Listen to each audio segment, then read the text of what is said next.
totally fine. I can move this thing out a little bit. Oh, that's right. Yeah, just like it.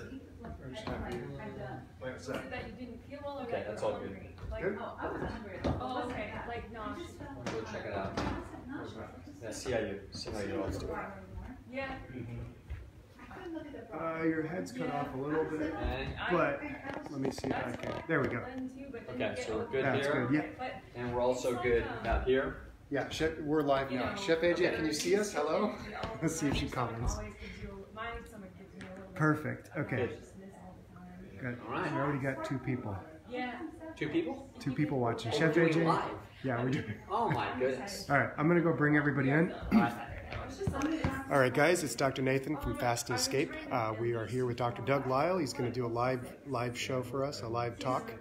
And so just stay tuned, and we're going to start in just a few minutes. Cool. Yeah. You're currently live, just like Yeah. I wasn't even done with my last spot, they had bought me another one. Yeah. OMG. Like, Yeah. done. I was done. So Yeah, I think that's fantastic. Yeah, this is we have fasted on our own, but only for like 1 or 2 days.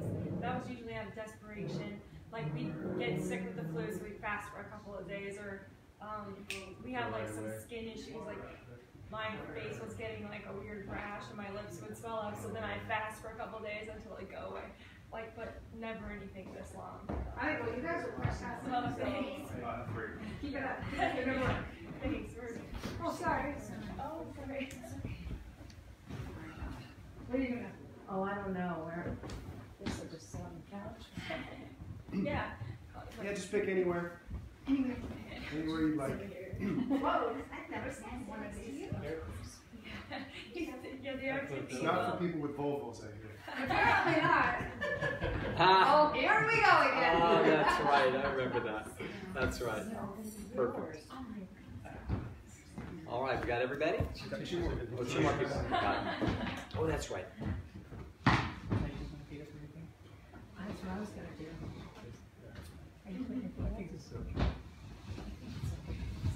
We should have Brian introduce himself. No worries, I'll move it for you so you can all get comfortable.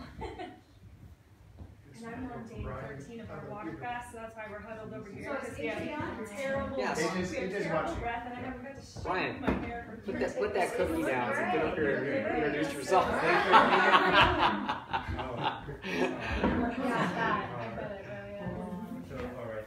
This is our first couple of days where we really bounced back a lot, so. Shooting for 21, but we'll see how it goes every day.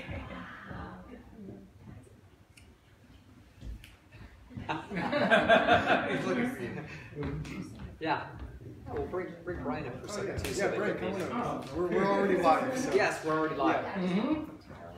Oh, on camera? Introduce him. Get right in here so people can see you. Get in the middle so they can see you. All right. This is our superstar producer of Forks Over Knives. How about everybody, that? welcome. Yay. Thanks for coming. Great to be here. Now, we don't actually want to hear anything you have to say. All right, thanks everybody for coming out tonight. Oh, absolutely, yeah. Thanks everybody for coming out tonight. We have a little short presentation, maybe not short presentation, by Dr. Doug Lisle, my friend, my mentor. And so today, if you guys have any questions at the end of the talk, just feel free to raise your hand and we'll do a little Q&A. But today you're going to be talking a little bit about the ego trap versus the pleasure trap. So, yeah, got it. very much. All right, very good. Good to be here. All right.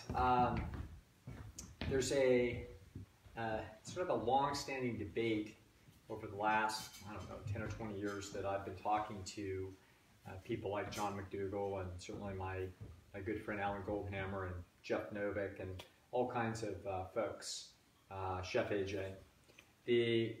And that is, should people attempt to be perfect, and is that the right way to do things? Because that would, in principle, give your palate the cleanest, best shot and maintain the highest sensitivity with your palate so that you could remain on a clean and narrow, healthy path. That's sort of one notion. The other notion would be just try to make some positive changes and don't attempt to try to be perfect.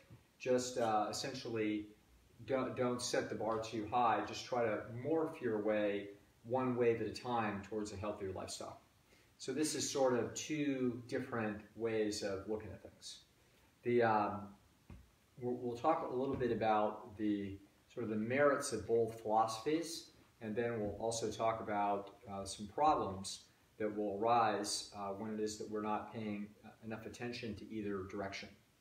Now, first of all, when it comes to learning anything, it's going to be the perspective of morphing or changing a bit at a time is going to be the way things get done. So this is precisely how it is that you learn to walk. It's the way you learn to talk. It's the way you learn math. It's the way you learn to ride a bicycle. It's the way that you learn everything. You actually learn everything through what we're going to call a series of successive approximations. You do it a little bit, then you do it a little bit better, then you do it a little bit better, and then you do it a little bit better. And that's how it works. That's why we're waiting for another documentary by Brian. This is how it is that people learn and grow. And that's so it would make sense to say there would be a very reasonable process to say, let's begin by making a few changes in a healthy direction and start to substitute some healthy foods from unhealthy foods that you're doing, and let's move your diet and lifestyle towards a more successful way of doing things. And it gets there when it gets there, just as, I don't know, I guess some people are in a hurry to have their baby walk, but I don't know why. It's like, how long will it take to walk? Well, however long it takes. And certainly, so I have people like, my kid's really special, the other mothers are jealous, but my kid was walking at 7 months, Dr. Lisle. I'm just telling you, 7 months. Like, well, what's this going to make? Usain Bolt? I mean, what is this going to translate into? Okay, nobody knows and nobody cares because it doesn't really mean anything. Whether your child walks at 7 months or your child walks at 13 months, the truth of the matter is that eventually this happens, and all normal people will wind up doing this. And the same thing is true of talking. So I had a young lady whose husband was very worried about their daughter, because their daughter is almost talking her own fumbly language that nobody could possibly understand all the way past 2 years old. And I could tell by the child's understanding and the child's decision-making socially that the kid was plenty smart. There's like no shortage of brains and comprehension there, but the kid was talking gobbledygook.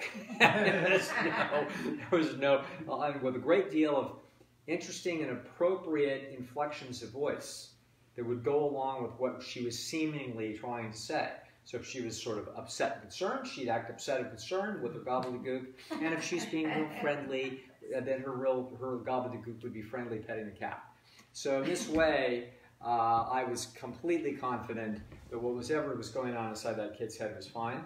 That I could see that the child had excellent language comprehension and was producing something, we just didn't know what it was. And then spontaneously, at about 2.5 years or so, suddenly it started to get clear.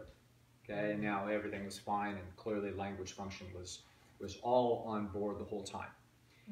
So these are just sort of individual differences in learning curves about how things are going to work. And we don't worry about these, and I would normally worry about someone going through a process of making some positive changes, and then, oh, I'm having trouble. No worries. We'll just stay here for a little while, and then we're going to try to incorporate something new, and then we're going to move forward, etc. And we do that for a while. It's kind of like learning to juggle. You have to learn first to juggle 2, and then 3, and then when you get really good at 3, then you can do 4, etc. And that's just how it's done. On the other side of this, you hear the voice of Dr. Alan Goldhammer, okay? And he's saying, well, they don't tell alcoholics just change to beer and wine. Okay, that's not going to work. And so anchoring down the other side of that argument is the concept that you have to be abstinent in order to be successful. Now, let's try to figure out why that idea even makes any sense at all. And the reason why it makes sense is because of a concept called addiction.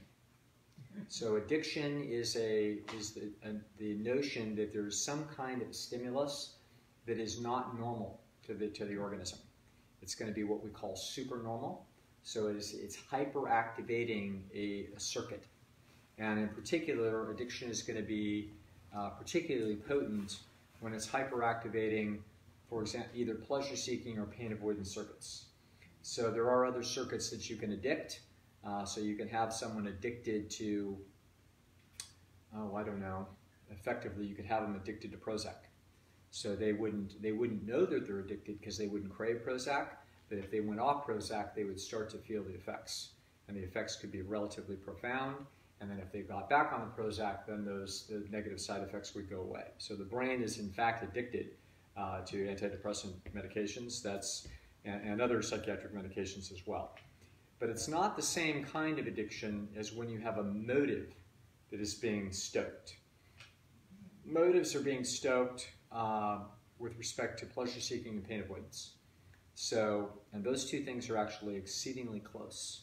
They have a very intimate relationship in essentially in the way neuroscience or the way neurology is set up. So, for example, endorphins are going to mute pain, but at the same time, in sufficient concentrations, they're actually pleasurable. So when a person is eating, when they're finished eating, they're releasing endorphins. It's essentially an anti-anxiety experience that has a moderate pleasure to it, just in the digestive process. It's a signaling device saying that you just did something that increased your likelihood of survival. The same thing is happening at orgasm. So an orgasm is a signal that you've statistically increased your likelihood of passing on your genes. So for a female, an orgasm statistically increases the likelihood of pregnancy, and for a male, it's pretty well necessary. Okay, so this is how this is going to work. So those are going to create what we're going to call an endorphin storm. Up to that time, what we're going to see is we're going to see a different pleasure chemical or pleasure-seeking chemical called dopamine. So the activation of the dopamine pathway is essentially a device that tells the organism to close the distance between itself and a stimulus that is of survival or reproductive value. So when you're eating and you're excited about the eating, that's actually dopamine circuits that are going on saying, keep closing the distance, keep closing the distance, keep closing the distance. So when boy meets girl, he's wanting to close the distance. That's how that's working. So so that's an excitatory euphoria. And then once the distance is closed and the deed is done, whatever it is, then there's a relaxed euphoria, either post-eating or post-orgasm, etc. Or even if you're very cold and you get your hands in front of a fireplace, there will be an endorphin response that will take place, and that will also take place if you take a hot shower. So the same kinds of things will take place, obviously at lower concentrations. Now, so the problem of addiction is the problem of what we're going to call supernormal stimuli. So stimuli that are more intense than the organism was ever designed to encounter and never did encounter in the wild. So no creature ever encountered a bottle of scotch in the wild. The closest thing they ever encountered would have been some fermented fruit on a vine. And once in a long while there will be fermented fruit on a vine. It's extremely rare in nature, but it will happen.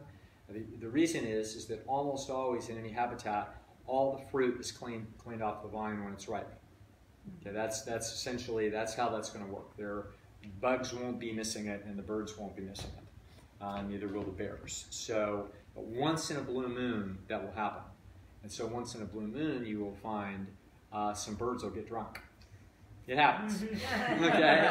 Now, there are some sort of cool professors with long wavy hair that wear sunglasses, drive sports cars that will say, "Hey, this is part of nature, and this is how nature's supposed to be. You know, we're all supposed to be getting high." No, that's actually it's totally wrong. The birds are never supposed to get high. They're never supposed to get drunk, because when they are, they're under extraordinary compromise by predators. They're in trouble. They're much more likely to not only be eaten, but they're also likely to make catastrophic mistakes and run headfirst into a tree and break a wing. So, no, this happens to be a juxtaposition of the nervous system that was designed for an environment where there isn't fermented fruit, and the momentary chemical alteration of a grapevine that leads to a bizarre situation where an animal can get intoxicated. It just so happens that their nervous systems are susceptible to this, and they're going to like it because it's going to hyperactivate the dopamine pathway. Okay, so as a result, certainly they would like it, but it's disadvantageous, and it's not something that they're actually designed to defend themselves against. And so animals are not designed to defend themselves against supernormal stimuli. And so for hundreds, probably thousands of years in South America, people have been chewing coca leaves. And they noticed a little bit of a high, tiniest lift that would come with probably akin to half a cup of coffee. And so it wasn't until 1855 that cocaine was synthesized out of there. And then it would be more than 100 years before they figured out how to make crack. Okay, so now by the 1980s, you have people losing their lives and destroying their lives behind a single puff off a crack pipe because the intensity of the experience is so extraordinary that they will now chase it for the rest of their lives, however long those lives are. So that is supernormal stimuli, and that's what Alan and I call the pleasure trap. Okay, so the pleasure trap is the problem that an organism is not designed to be handling stimuli that are above the norm, among the normal bell curve for how intense it's supposed to get. So when it gets too intense, there's this extraordinary signal of the dopamine pathway telling the organism this is what you should be doing. And it will drown out alternative signals that are not sufficiently loud to compete. So a drunk bird may see a predator and it may feel a little bit of fear, but it's not feeling enough fear. Okay, it's literally not getting enough of a signal to guide its behavior to safety. And the pleasure trap, by its very nature, when you have supernormal stimuli, what supernormal stimuli are going to do is that they're going to morph behavior in some way. They're going to cause a recalculation of the individual as to what's in their best interest, and those calculations are very likely to be a distortion of what is their best interest. Okay, so here we have it. We have the pleasure trap, and of course, the most widespread pleasure trap is going to be food. There's the most devastating widespread pleasure trap I think that ever visited a population was tobacco.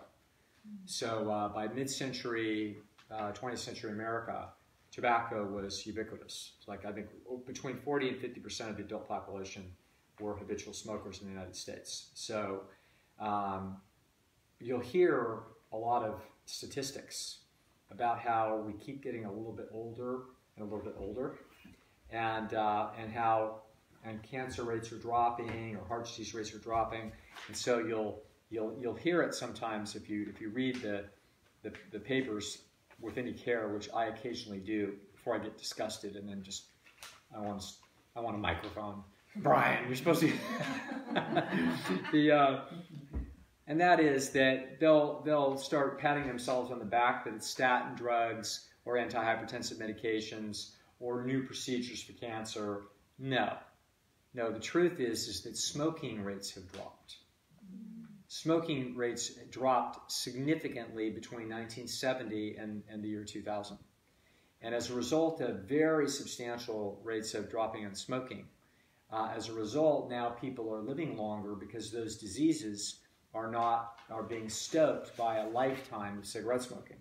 So that's what we're watching, is we're watching a continued sort of asymptotic tail end effect of as those effects become essentially into the baseline of the population now, which is I think between 15 and 20% of the population smokes, and it probably always will.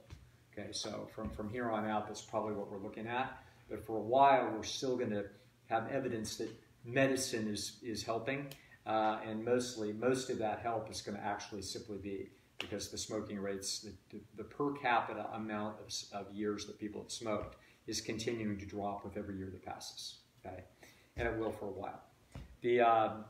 But cigarette smoking was an extraordinary, devastating pleasure trap, and so the dopamine stoking process of nicotine is significant enough to actually grab a hold of the nervous system, and not the person doesn't want to let it go. It keeps wanting to close the distance between it and the nicotine. And as a result of this, it's the cost of cigarette smoking per capita of an individual that smokes is somewhere around 8 to 10 years of life. So it is an extraordinarily expensive pleasure trap, and it's a whole notch more problematic than any other widespread thing that you're going to see, whether it's alcohol or even animal food or processed food or anything else. Those things are not as devastating as smoking, sort of pound for pound. But they're bad enough. They're pretty significant. So if a person had to make a choice today about whether they should be focusing on stopping smoking or they should be changing their diet to a healthy diet, I would tell them, and I have, don't even worry about your diet. Okay, your job in the next 6 months is to see if you can beat this problem, because this problem is a monster. Okay. However, for those of us that don't have that problem, which most of us don't, the problem of the pleasure trap with respect to food is major. It's the next man up. It's the next biggest thing, and it has profound implications for our self-esteem with respect to our physique and how it is that we feel about ourselves. It has effects on us professionally. It also has effects on us physically, just in general, not only carrying extra weight from processed food, but also the effects of animal food and other processed foods on the insides, wearing away at the cardiovascular system, increasing the statistical likelihood of cancer, all kinds of things. So, and the problem is, because the food is super normal, that it's above the normal amount of intensity for sugar, fat, and salt, what's going to happen is that people are going to have a hard time staying away from it. Mm-hmm. So now the question is that difficulty the same thing as, for example, the addiction to alcohol? Because we can see after half a century of investigation about trying to treat alcoholism, we know that trying to treat it by morphing a little bit at a time, by trying to cut down, that it doesn't work. Okay, so if you have somebody that's an alcoholic that's drinking, 2 bottles of wine a day, the solution isn't to say, well, for the next 4 weeks, how about if you go down to a bottle and 3/4, and then after that we'll go to a bottle and a half, and then after that we'll go to a bottle and a quarter, and et cetera. And gee, in just 6 months, we will morph our way out of this problem, just like a baby learning to walk. Okay? Now, that would seem, on prima facie, that would seem to be unbelievably reasonable way to approach things. It is reasonable. It's just that it doesn't work. And there's a reason that it doesn't work. And that's that the pleasure trap is not a normal problem. If it were a normal problem, if we were learning how to build skyscrapers in the desert, we would do it through successive approximation, and we would first build a 2-story structure, and then a 6-story structure, and then we would learn how to do it. Okay?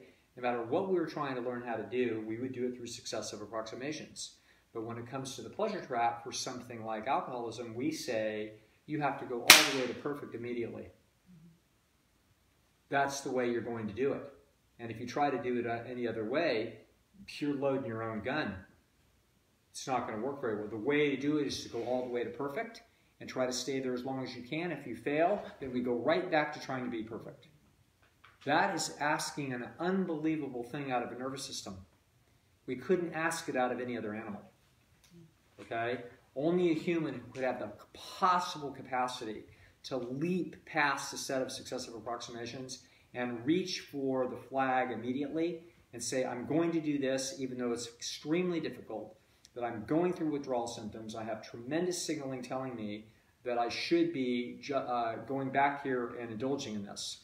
I've got a whole learning system built around dopamine hyperstimulation that's telling me that this is the right thing to do, and instead I'm going to go against those instincts and do what you say to do, which is to do nothing. Don't touch it. Okay? As you can imagine, it's not very successful. It's not very successful. Okay? It's heroic as hell when people do it, but it's not very successful. And the reason it's not very successful is because in order to be successful, you have to do a learning process that is not successive approximation. You must immediately grab for the flag. Your baby has to go from crawling around on the floor to walking in a day, not go through successive approximations. Okay? Why do we have to do that? We have to do that because the material itself that we're trying to deal with is disrupting the brain that is attempting to stop the use of it. That doesn't happen in any other learning system. If you are learning to ride a bicycle and you fall, it hurts. Can you imagine how hard it would be to learn if you rode a bicycle? Every time you fell, it felt great, you had an orgasm?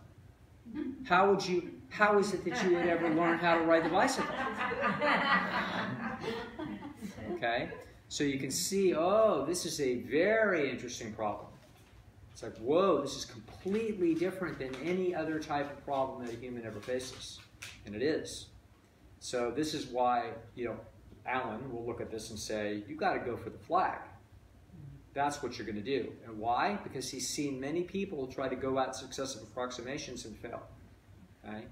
However, that doesn't mean that that's always the right way to do it. Because it turns out that there's a flip side to any kind of attempt to change one's life for the better that has a significant threat in undermining our motivation. So the pleasure trap undermines our motivation because we fall off the bike and it feels good. That's a problem, right? This other problem is what I've termed the ego trap. The ego trap takes place when we have when we have people, for example, from the outside that believe we can do something, but we don't believe we can do it. So if we have a young person that has showed promise in math, and so his dad teaches him math, and he gets A's in math, and now he gets into the 6th grade, he goes to the 7th grade, and now turns out now for the first time they have a math team. And he's been known among his peers to be really smart at math.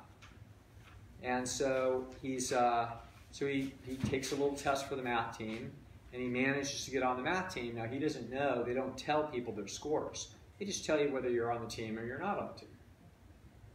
So he's one of 10 kids that's on the math team. So he knows, however, that the math does not necessarily come that easy to him. Now his dad has been tutoring him, so he knows stuff that the other kids don't know. And he's got a head start. But he can actually see in his class that when the teacher asks questions about, arithmetic issues or other little problems, that he's a little slower than a few of the other kids. But he does understand it and he does get it, and he can do the computations. But he's not as quick as, say, the top 10% of his class. But he manages to make the math team. Why? Because his dad's tutored him a year or two ahead, and so he knows some concepts that the other kids don't know, and so he looks really fancy, even though he's not that fancy. Okay.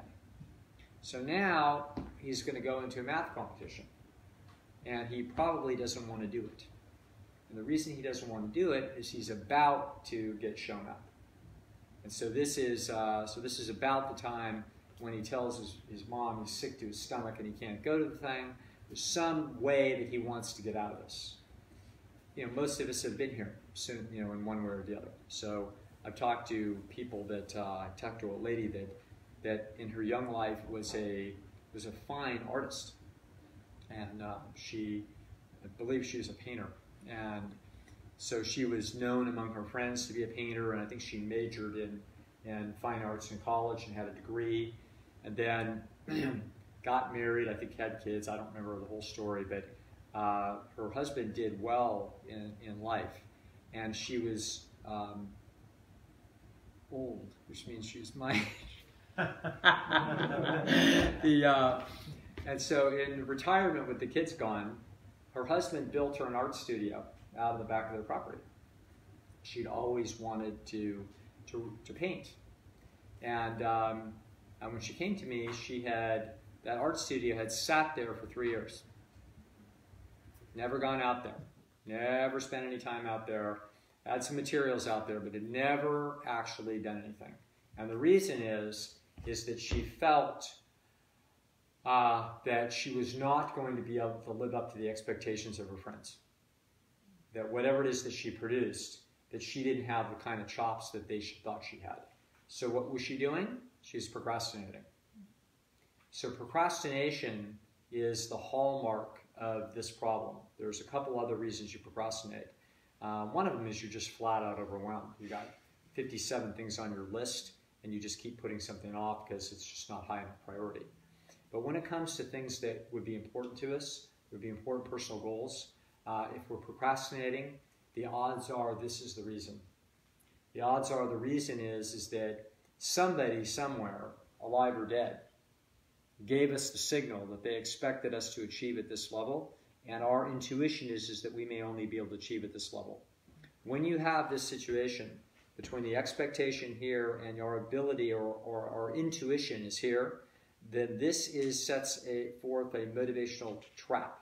The trap is that if I do my very best and I achieve this level, I will actually be exposed as someone who does not have this level chops, and therefore I will lose status. Okay? When you lose status, we've got a little word for a device in our head that hurts. It's called our ego. So if you apply for 5 jobs that you expected to get and then you don't get any of them, you come home and you tell your spouse, that was tough on my ego. Okay? Some girl, who's sort of pretty attractive but not a superstar, so the coolest kid in school starts flirting with her, she goes and tells her friends, that was good for my ego. Okay, so that's the word we use about this feeling of the status feedback or esteem feedback we get from others.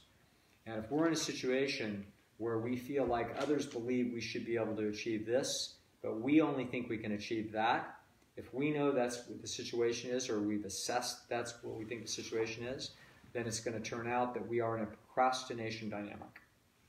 The right thing to do is to fiddle around and not do it, because if we fail, we're going to lose that status. And we want to hold on to that status for as long as we can. So this is why it's notorious in the boxing arena for the champ who isn't sure that they can beat the #1 contender to fiddle around and hide behind lawyers and make all kinds of demands and everything else under the sun. Okay, so that's typical. So it isn't just artists and not just little kids in math classes. It's everybody is always in a situation trying to figure out what do they think that I can do versus what do I think that I can do. And if I'm not sure that I can do as high as I think that they think I can, then I'm in that trap. Okay? A classic example would be alcoholism. So a classic example of this trap is that somebody's a competent, smart, reasonably emotionally stable, well-liked, productive human, and they've got an alcohol problem. And their spouse or their friends or their family or their parents say, come on, just put down the bottle. And what they're doing is that they believe in the person. They've seen the person's competence. And so they don't see why this should be that difficult. They don't see this as setting the bar as unnecessarily high. They think they're setting the bar, at a substantial achievement, but they believe the person is fully capable of that achievement. And one of the problems is because they don't have the problem themselves, they massively underestimate the problem. If you're not a person who is genetically susceptible to alcohol, then you don't know what it feels like to have the alcohol hyperactivate the dopamine pathway and cause an addictive process. You just don't. You have no intuition for this. So as a result, surrounding that individual can be expectations that would say, well, come on, Joanne, when are you just going to do this? So Joanne has tried to break that problem for 15 years. Quietly, silently, sometimes going to AA or whatever, and then trying for a while, but failing repeatedly. Why? Tough problem. Very tough problem that most people never solve. And so as a result, if she gets reassurance from the outside world that they would expect her to solve the problem, but she herself believes that she is unlikely to be able to solve the problem, she is in an ego trap. It's very likely if you do your best, you will fall short of expectations, and now you're going to lose status. So what is it that people do? They inform the community that they are not trying. So they say, don't judge me because I'm not trying yet. I'll start tomorrow. That's what they do. Okay? The same thing happens with people that have weight problems with diets. Can't judge me now because I'm not on my diet yet. I'm going to start my diet next week. Okay? That's what that is. It's the same process that's going on. Has the person been able to lose weight before and keep it off? No. Why? Because it's harder than you think. Their slender friends who don't have any idea, they have no intuition about this, because it turns out that pretty much most Americans are eating pretty much the same food. Some people are 150 pounds overweight, some people are 75 pounds overweight, some people are 30 pounds overweight, some people are no pounds overweight. What accounts for the difference? Genes. These are genetic differences. They're not actually individual differences in the people's eating behavior, because most of America is eating pretty much the same food. So the slender people look at the heavy people and say, well, Joanne, you're smart enough to do this. You're as smart as I am at my job. I've watched you with your kids. You're a great mom. I see how diligent you are. You go to church. What's the problem? Just push the bottle away, right? If you're an alcoholic, and just push the pasta away if you have a weight problem. But it turns out that's not what it is. It turns out that actually that problem has to do with subtle signaling mechanisms of society, that if you eat food too rich, some people are going to be overweight, some people won't. But what if you actually try to get out of the trap? If you try to get out of the trap and eat whole natural food, that's something nobody does. The friends, the slender friends who are so sure that all you need to do is push yourself away from the table, are totally ignorant. They have no clue what's actually happening. They themselves couldn't or wouldn't do this. Okay? And so it's exactly analogous to the situation with alcohol. Okay? And so as a result, what happens? People procrastinate. And they fiddle around. And they say they'll start tomorrow. And then they sometimes make half-hearted attempts. And once in a while, they make a major attempt. And then when they fail, they now convince themselves that they can't do this. And then when people say, oh, Joanne, just push yourself away from the table, what do? Yes, I know, I'll start tomorrow. You know, what does I start tomorrow look like? It's called Weight Watchers. We're not actually doing anything, we're just watching. Okay? This is the culturally accepted thing. Doesn't matter if you haven't lost any weight and you're 447 pounds, it doesn't make any difference because you're on Weight Watchers and you are doing what you're supposed to do. Okay? Now, so what is the problem that we have? We've got two problems. That essentially you can consider that, gosh, terrible, man, I can't think of a cartoon. Yeah, so unfortunately all we get is science drawings. How boring is that, okay? On one end, if we set the bar very low, what we do is we minimize the ego trap and we maximize the pleasure trap. So I had a client once that was 5'4" and 338 pounds, and came to me for a year and didn't lose an ounce. Frustrated client, frustrated psychologist, everything was fine. Okay? Everything was in equilibrium.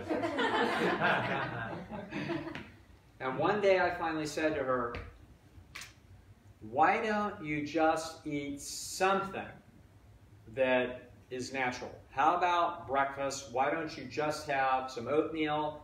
I don't care if you put Count Chocula in it. I don't care if you drown it in honey. Do something, but just, I needed some fiber in that woman. I don't know how she pooped. I actually have no idea how that woman pooped. Makes no sense to me. There was no fiber in that diet. Maybe some pickles off an In-N-Out burger. So anyway, after over several months, what happened is that she went down to about 260. So she lost 70, maybe 265, something like that. She lost about 70 pounds. And remarkable. And then she stopped. Yeah, and I'm like,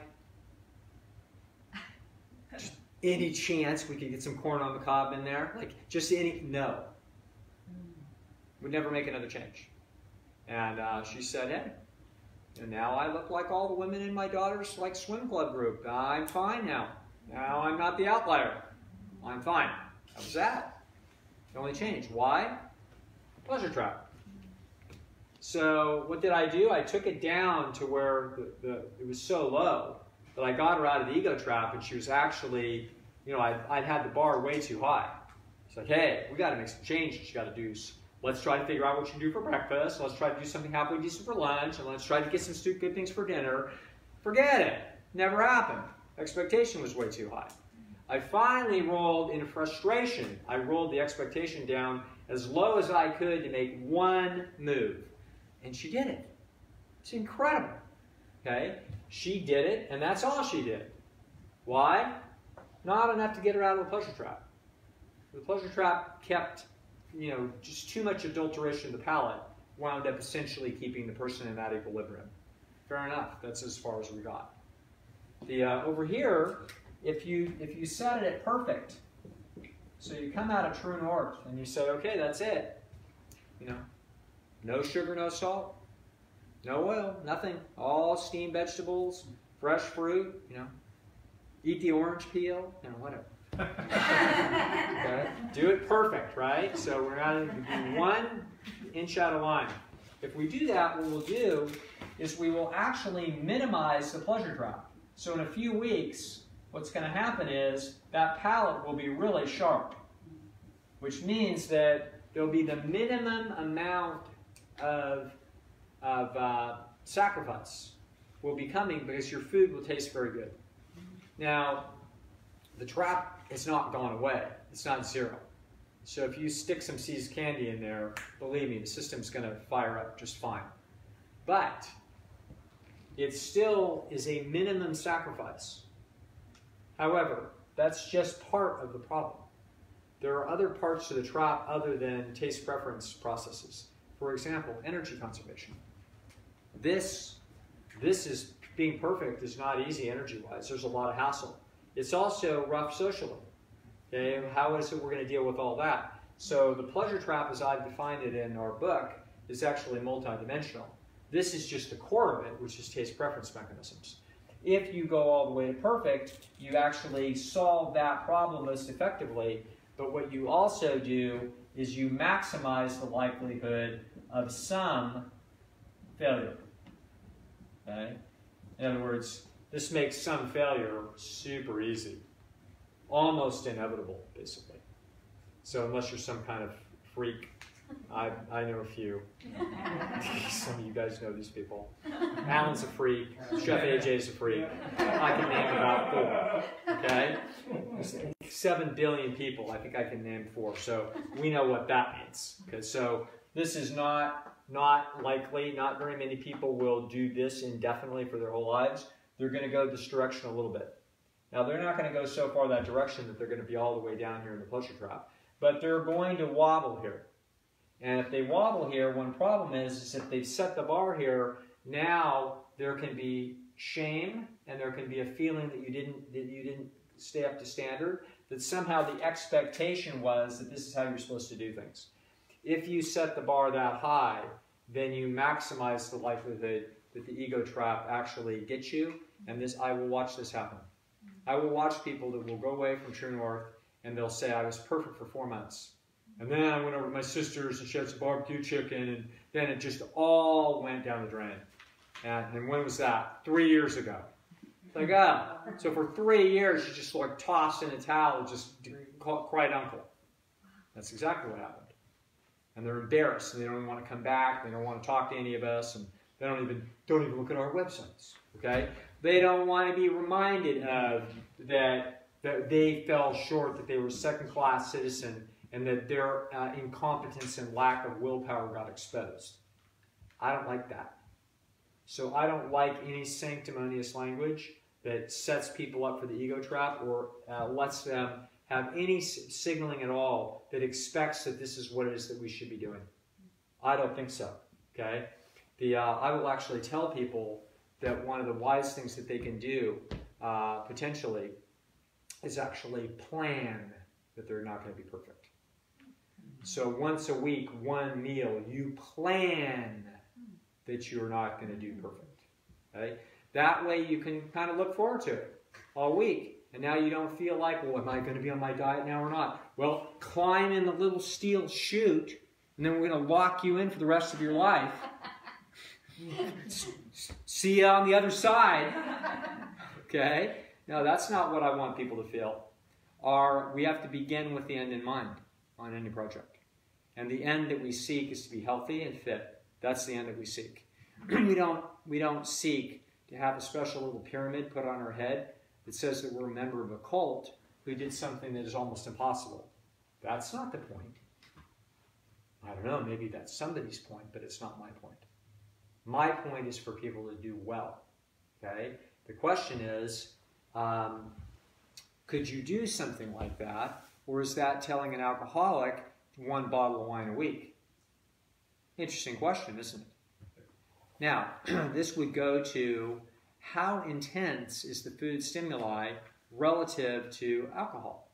And the answer is, it's exceedingly unlikely for anybody anywhere near the normal curve for taste responsivity that there would be an effect on the brain that would be equivalent to the effect of a bottle of wine on an alcoholic. It's just not the same level of magnitude. Okay? So of all of the people that have ever benefited from the knowledge of healthy eating, the overwhelming majority of them are not perfect or close. They made significant changes. A lot of times they morphed their way, as I did. So I started out by morphing my way away from animal flesh, and I did that for about 5 years, and then finally by my late 20s, Alan talked to me again and took me to the woodshed for a while, explained to me that dairy products were just as bad. And I remember that conversation. I was in the kitchen in Charlottesville in grad school, and I remember him saying, Doug, the dairy products are just as bad. He says, McDougall says, he calls them liquid meat. He says, I think they're worse. I'm like, God, I read the books. How did I miss that? I just sort of ignored it. Why? Too much hassle. It just was one too many things, one too many changes. So then I started morphing out of that, and we leave that one behind. I'm too lazy to cook, so I never cooked with oil, so I didn't have to do that. But the animal food had to go, and then the dairy products went, and then I wound up more or less where I am today. That's where we are 30 years later. But it was successive approximations, and I'm nowhere near perfect. I don't seek it. What I seek is to do well. Okay? I seek to keep my diet somewhere up here to where my palate is sharp and I really enjoy healthy food. Like I really enjoyed the food tonight. What did I particularly like? Corn on the cob and the sweet potatoes, okay? Or the yams. So, whereas a normal person would say, oh, you ate yams without butter on them or corn on the cob without butter. Like sometime in the last 3 years, I saw somebody put butter all over corn on the cob. It's one of these little shocks like, oh yeah, I'm the outlier. That's the normal person. That's how normal people eat corn on the cob, which is amazing. But of course that is how they do it. But so we're the freaks now. But where are we trying to be? We're trying to be here. This is a reasonable place to be. And so for anybody, I've had people that essentially needed to start here. Okay, this was too hot, and they needed to go home from the McDougall program, or needed to go home from True North, and they needed to make several good changes. Is what they needed, and we needed to have kind of an agreement about what would be reasonable, and they needed to try that out and see whether they could defend it, and they felt like they could, and if they were to do that, that would be a substantial victory. Okay. There is no perfect spot on this continuum. These two are opponent processes. This is a bizarre situation in human evolution. There isn't anything like this. You don't have a situation where one motivational strategy is going exactly counter to another motivational strategy. It's not natural to have to fight a battle like this. What makes it an unnatural battle is the pleasure trap. The pleasure trap is the unnatural problem. Okay? The ego trap is a natural problem. Scan the environment, listen to what it is that you think that they expect of you. If you don't think that you can do it, then procrastinate. That's a normal strategy for humans. That keeps us, humble and keeps us paying attention to what other people think of us. And when it starts to slip down to where they now think less of us, now we're motivated to show them that they're wrong. Okay, so this is how this works. So the ego trap is something that we can usually manage clinically quite easily. I can talk kids out of the ego trap that have been stuck in it for 3 years. I can talk them out of it in 10 minutes. How about that? That's because it's a natural problem, and once you get to the solution of the natural problem, it unwinds, just like you just fixed it. You just undid a knot. The combo lock. Okay? Pleasure trap isn't like that. Pleasure trap is an unnatural problem that's incredibly difficult. It goes exactly against human nature. It fools human nature. Okay? That's why Alan and I, the tagline of our book is Mastering the Hidden Force that Undermines Health and Happiness. It's a hidden force. It's not part of your nature to even identify it. No, it's there. Okay? It makes it very tricky, and it turns out that it works in opponent process to the ego trap in a very particular difficult way. That the lower you set the standard, the easier it is for the person, but the more the pleasure trap. So look at how this works with alcohol. If you set it too low, they'll never get out of the trap. If you set it up here, which is where you actually need to set it, they're very often going to be in the ego trap and procrastinating. It's exactly what we see. Okay, so this is a schematic of the actual dilemma that we face. So what I came up with, my eyeball estimate about what it is that I think that most people need to do. I set it about here, and this is what I call 80%. And I have a little sheet called starch targets, and it starch targets that, do you email that around? You posted it on a website. I can print it out. You should post it on your website. It's an idea that it's a little sheet that we have 6 check boxes a day, and in those check boxes it's starch, starch, starch, fruit, salad, and exercise. And there's a grid, so you've got 7 days for a week, so you've got 42 check boxes, and your goal is to hit 34 out of 42 for the week. That's the idea. You're not going to exercise every day, that's okay. Okay? I tell people exercise 10 or 15 minutes a day. Don't have to make a big deal out of it. Put some music on and dance. Okay? I wouldn't dance. I would box. Rocky. Okay? All right. So that's what you need to do for exercise. That's fine. It doesn't have to be any more elaborate than that. So you don't have to go to the gym and put on your clothes and do something fancy. Don't have to get a salad every day. I don't get a salad every day. It's too much hassle. Okay, so I get fruit every day because that's not hassle. So I always get that check mark. And then I'm looking to get the check marks of starch, meaning that my meal was based around starch. So tonight I had corn and I had sweet potato or the yam. My meal was based around starch, and so was everybody that ate dinner tonight. So you would get a check for that. And if you had an apple today, you get a check mark for that. And you dance a little bit, you get a check mark for that. 4 isn't bad, 5 is better than 80%. So in other words, if we do this repeatedly, what we're going to find is that if a person's health and their fitness starts to morph in the right direction, and they keep their palate good enough that they keep out of the pleasure trap good enough that they continue to like healthy food. This is, notice what isn't on here. I don't subtract points for the fact that you ate something naughty. No. All I want you to get credit for and learn and incorporate doing the right things. That's what I want you to do. We're not worrying about perfection. We're worrying about getting behaviors that you can repeat because you've done them and you can do them again. Okay? I'm not that interested in errors. I'm not that interested in slips and mistakes. I don't really care. The reason is that if we get a diet that's built consistently around starch being the main component of your meals, and we put some fruit salad and exercise in there, we're going to get there. Okay, we're going to get there. You're going to make a lot of progress. Strangely enough, even coming from AJ's folks, of which I get a lot of call from her folks, who are probably the most diligent and most fastidious and conscientious and alert group that I ever hear from.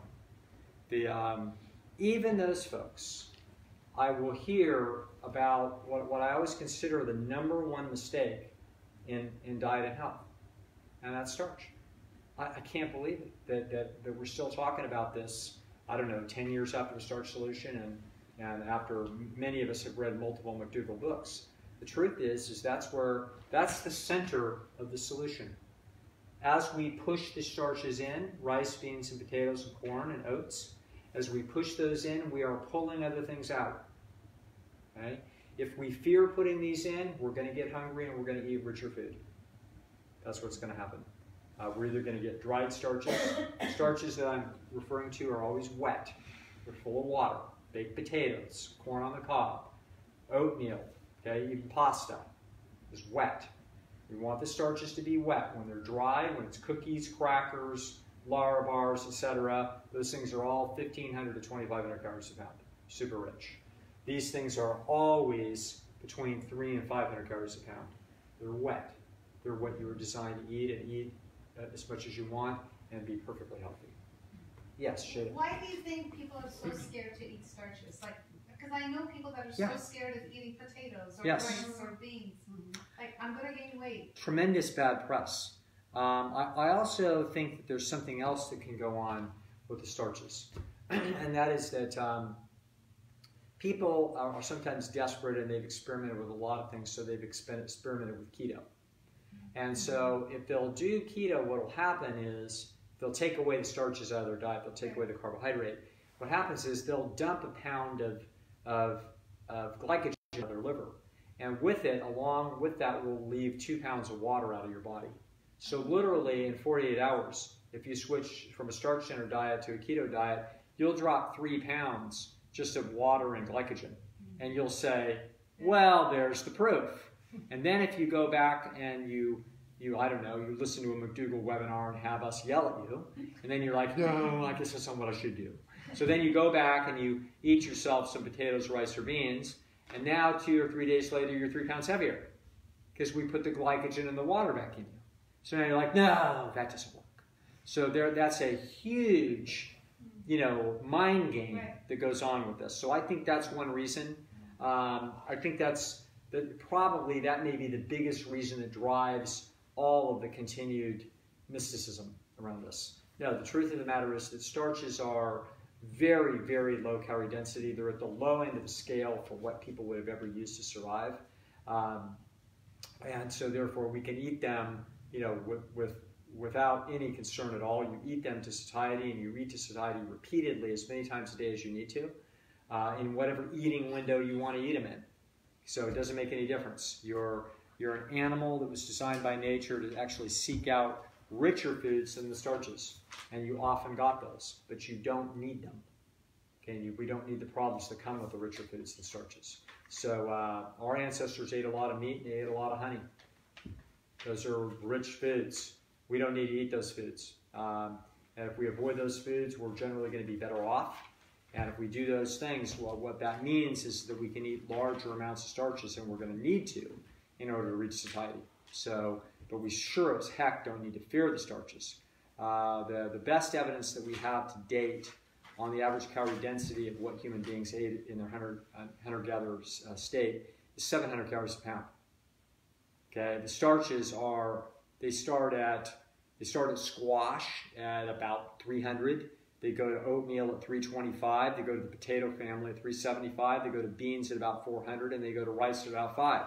It's like, hey, they're all below what our ancestors ate on average. So there is zero need to avoid these things. And when we do avoid them, because if we fear them, then what happens is that hunger drive kicks up, and what do people reach for?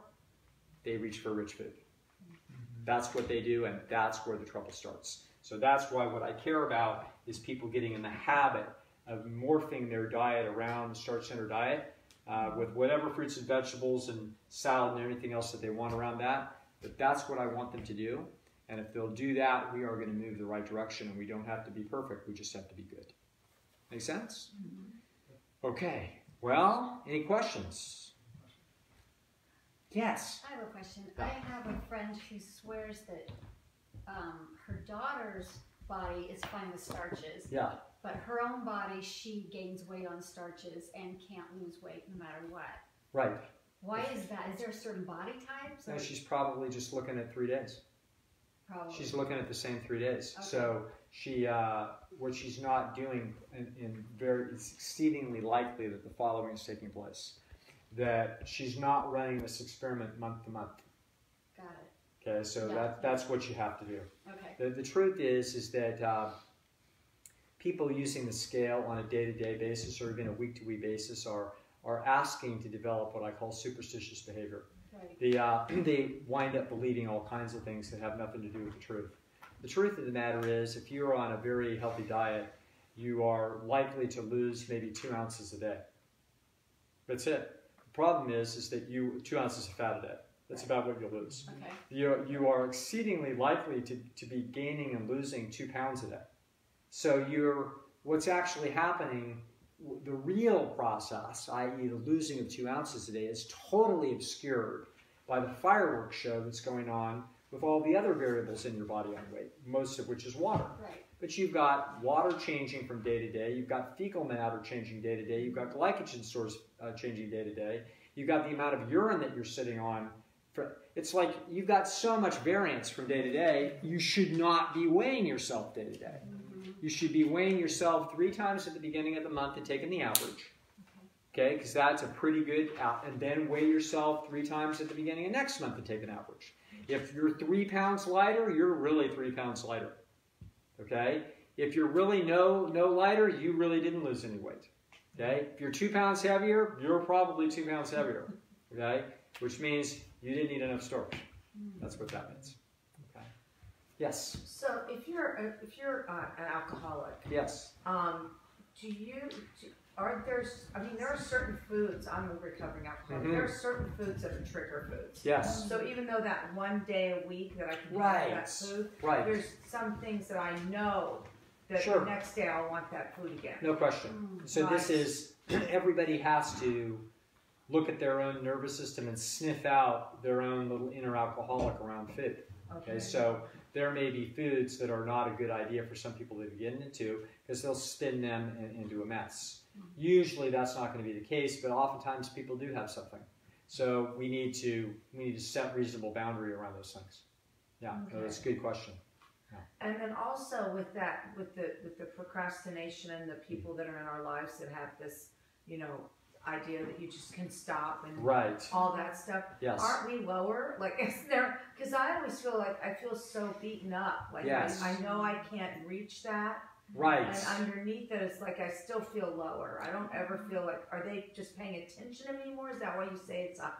When you're putting your hands, does that mean that? No, this is what their expectation is of you. Oh, got it. Okay. It's not that they're above you. Okay. They expect that you should be able to reach this I level. feel like they're above me. Yeah, you could also feel that as well. Okay, Uh-huh. because if they don't have the I feel like problem, they're better than me. Like Yeah, they that's got it figured out. right, they've got it figured out. And this is it's actually interesting that you mentioned this because that adds a devastating angst to the ego trap. So here you are, a person that's respected in all other dimensions. Okay, that's why they think you could handle this problem. Right? So they actually are looking at you from 17 different angles, and they say, you've got this one problem, but I've already seen you manage everything else so well that of course you can handle that problem. How tough could it be? And the answer is, guess what? It's super tough. Most people never beat it, and you didn't happen to be endowed with the genetic trap inside your head. So you don't have a clue. Okay, so this is it's almost the equivalent is of someone who stutters. So someone who stutters and everybody's like, come on, Jim, just spit it out. It's like, really? If I could just spit it out, I'd spit it out. You don't think I'd spit it out? Are you kidding me? I've got a neurological abnormality in my freaking brain. That's all. It's an end of story. But if you're on the other side of this, you're like, come on, just spit it out. Okay? So this is how the ego trap will drive the stutterer to just be quiet, not say anything. Just pull your head into your tortoise shell.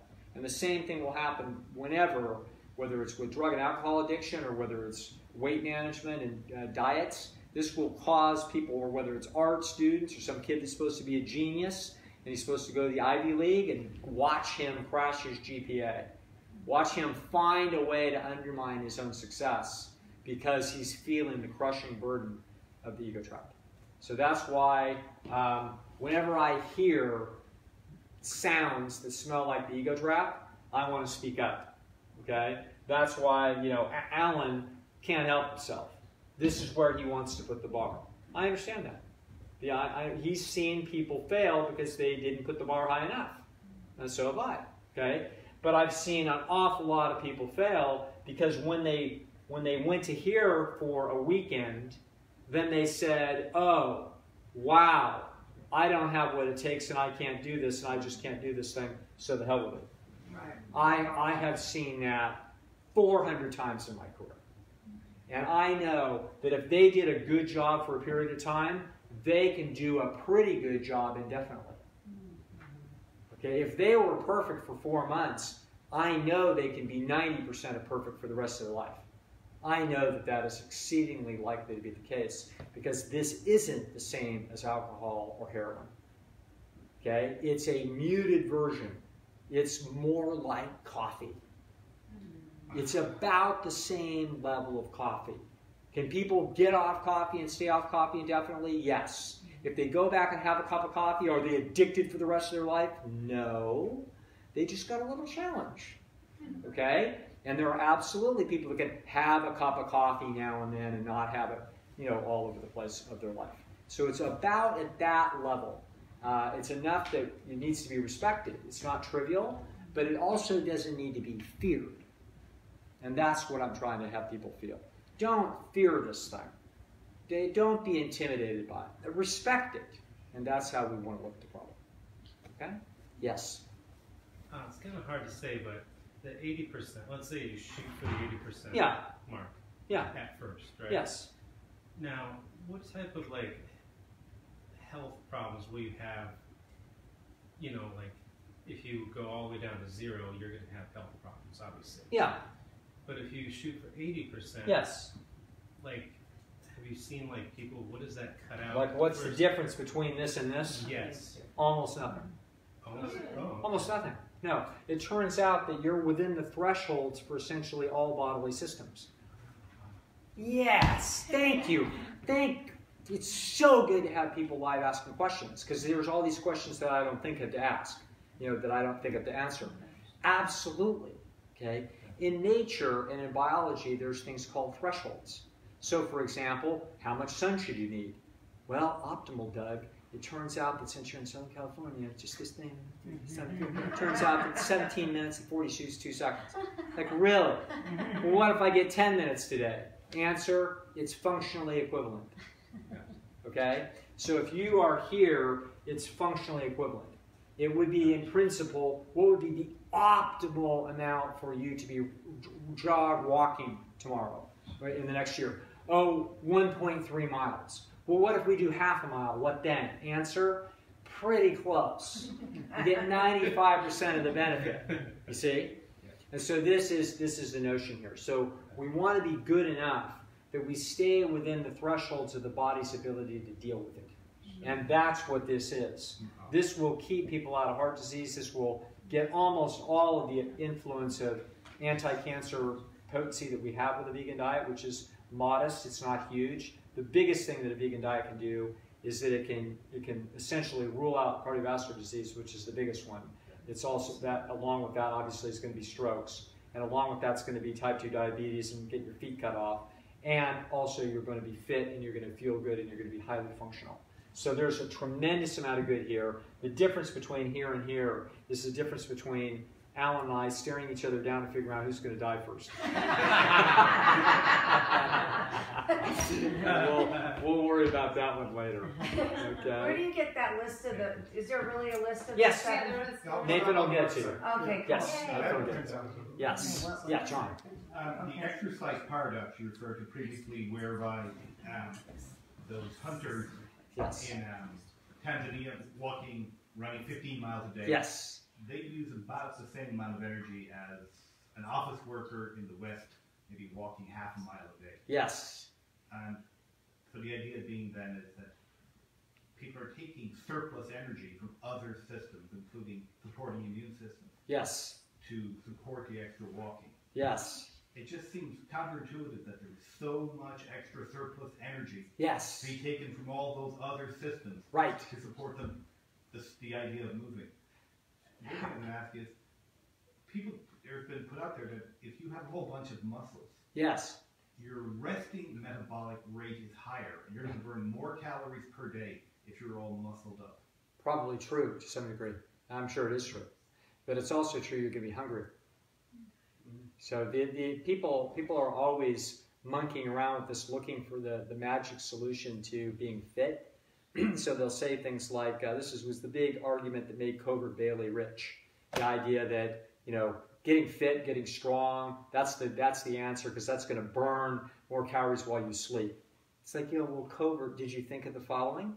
That if you burn more calories than you sleep, then when you wake up, you're going to be hungrier. Of course! It's as if the brain is not interconnected and it's not reading all these things.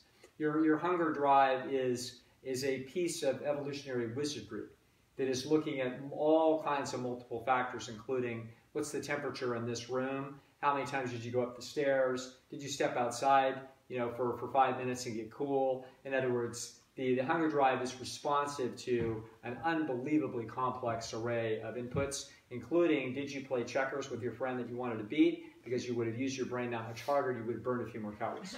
So the thing is extremely sophisticated, so you can't sneak past it 5 extra pounds of muscle that's burning an extra 100 calories and then think that that's going to keep you slim. It's never going to work that way. It's just simply going to up your hunger drive by that same 100 calories. So the solution is simply to eat the food of your natural history. No matter how much exercise you do, whether it's a lot or it's a very modest amount, the hunger drive will beautifully organize itself around that. Our solution is to be eating a diet that in its entirety is at a reasonable level of calorie density.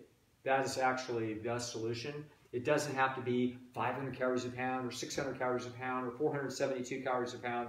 It doesn't have to be anything. It just has to probably be not very far north of 700. Okay, and that's probably what it needs to be. So that means you're going to have some rich things from time to time. So I eat pasta, it's 900 calories a pound. But I'm putting on there what? Tomato sauce, which is 200 calories a pound. And I put some asparagus in there, which is 200 calories a pound. So when I'm all done, it's probably 700 calories a pound, right in the kill zone for a hunter-gatherer. And I didn't cram down a salad if I didn't want it to lower my calorie density of my meal.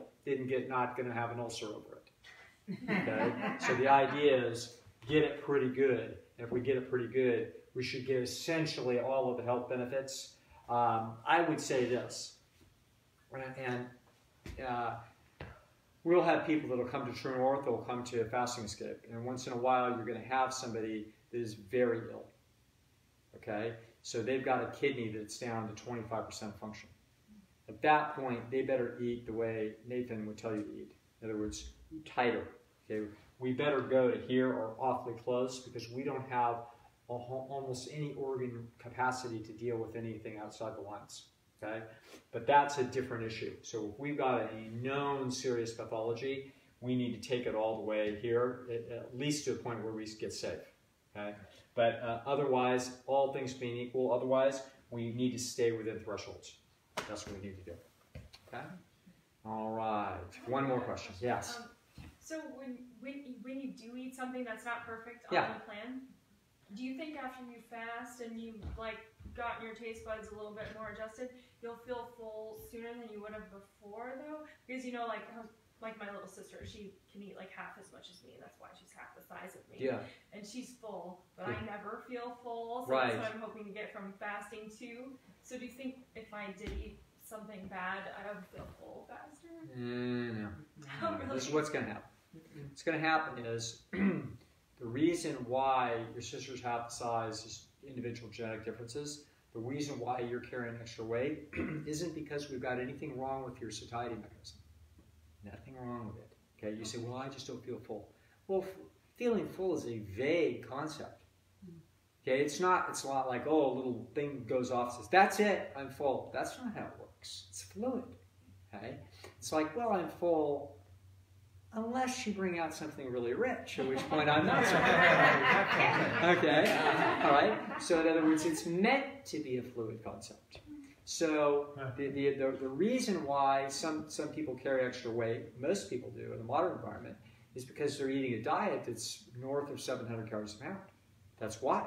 Okay, so that means no animal consciously regulates its hunger drive other than a frickin' human with not late 20th century with a calculator trying to measure a thing called calories. It's insane. Okay, so instead, what we want to do is don't even be thinking about amounts. Don't be consciously trying to eat less. Don't do anything. But what we do need to do is we need to be making choices about what we're eating. So we need to have the diet. Essentially, the consciousness is aiming the diet towards 500 to 600 calorie pound type food. That's a meal when you look at it should look like it's 500 or 600 calories a pound. That's what it should look like. And so if it's jam on Ezekiel bread with earth balance, that's not what that looks like. It looks like 1,700 calorie pound bread, 4,000 calorie pound butter, and 1,400 calorie pound jam. That's what that looks like. You know, an almond butter sandwich. Well, an almond butter sandwich is 2,000 calories a pound. That's 2.5 times the calorie density of steak. Okay, that's how you wind up with vegans struggling with their weight. It's because they're eating better choices with respect to the animal kingdom, but they're eating processed, very rich, high-fat foods. So our job is to that's what you need to be paying attention to. Please don't worry about your satiation mechanisms because they work fine. Okay? All right. That's enough for one night. Thank you very much for having me. Thank you, Brian. Really good to see you. All right. Fabulous. Gotcha. All right, we're good.